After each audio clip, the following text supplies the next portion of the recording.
Liberté est le premier mot de la devise républicaine et c'est celui qui suscite immédiatement une adhésion personnelle. Il y a peu d'ennemis déclarés de la liberté et les réactionnaires qui dénoncent une abstraction s'empressent de dire qu'ils sont pour les libertés concrètes. C'est bien sûr une hypocrisie car les libertés locales, syndicales et personnelles procèdent toutes d'une même idée, du même concept qui rassemble toutes les libertés que nous pouvons connaître. Comme l'égalité, la liberté proclamée en 1789 s'inscrit dans l'histoire de notre civilisation et remonte à ses sources juives et chrétiennes. Croyants ou non, nous nous souvenons de la sortie d'Égypte par laquelle les fils d'Israël trouvent sous l'égide de l'Éternel le chemin de la liberté. Contre l'ordre esclavagiste et tyrannique de Pharaon, les Juifs édifient un état de droit dont les préceptes demeurent d'une pleine actualité. La Grèce antique élabore quant à elle une philosophie et une pratique de la liberté, de ce qu'on appelle l'éleutéria. C'est une liberté politique.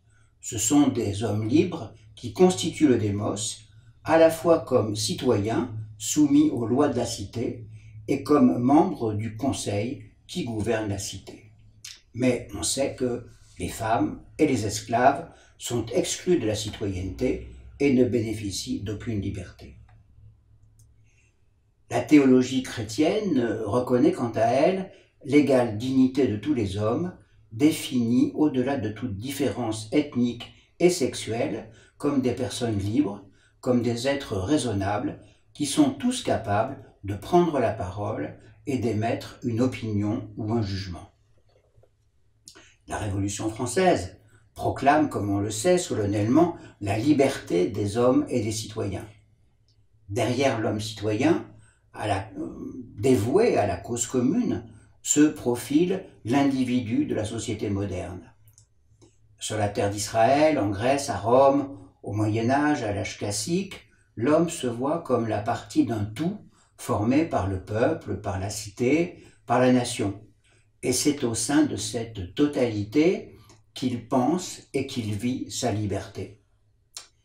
L'individualisme, qui se développe depuis le XIXe siècle jusqu'à nos jours, conduit à penser que l'individu est supérieur à l'ensemble et que la société doit respecter les droits que cet individu fait valoir.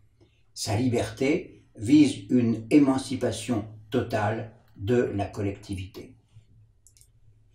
Malgré les progrès de l'individualisme, les sociétés modernes continuent de s'affirmer en tant que telles et selon leurs héritages historiques.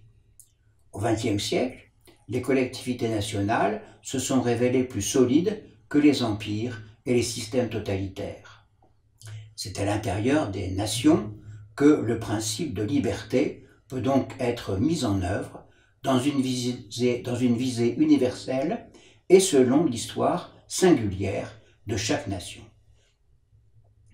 Pour la nation française, comme pour les autres nations, la liberté implique une institution de la liberté. Cette institution s'effectue par le moyen d'un pouvoir politique qui se définit par ce que ce pouvoir fait exister, la justice, qui est l'exigence commune à tous les citoyens.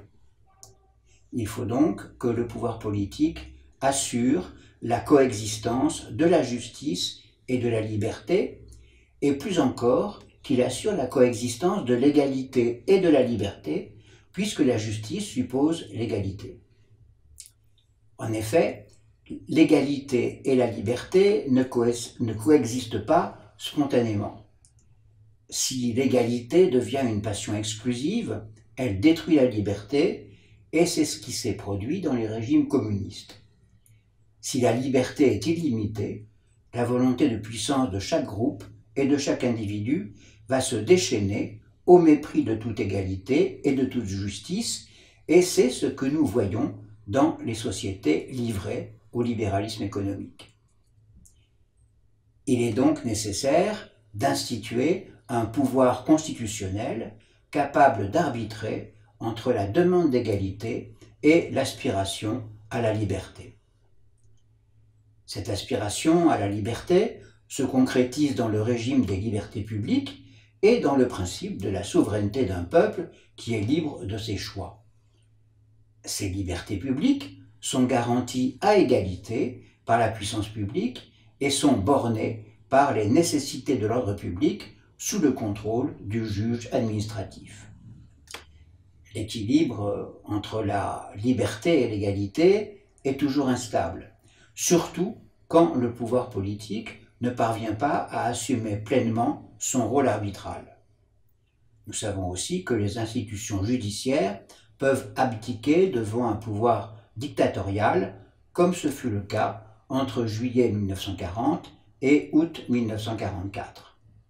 À Londres, la France libre affirma le lien indissoluble entre la liberté des personnes et l'indépendance de la patrie.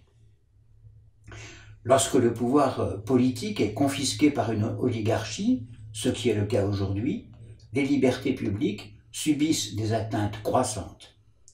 Les menaces les plus spectaculaires pèsent sur la liberté de manifester, les menaces les plus insidieuses portent sur la liberté de l'information et sur les atteintes à la vie privée.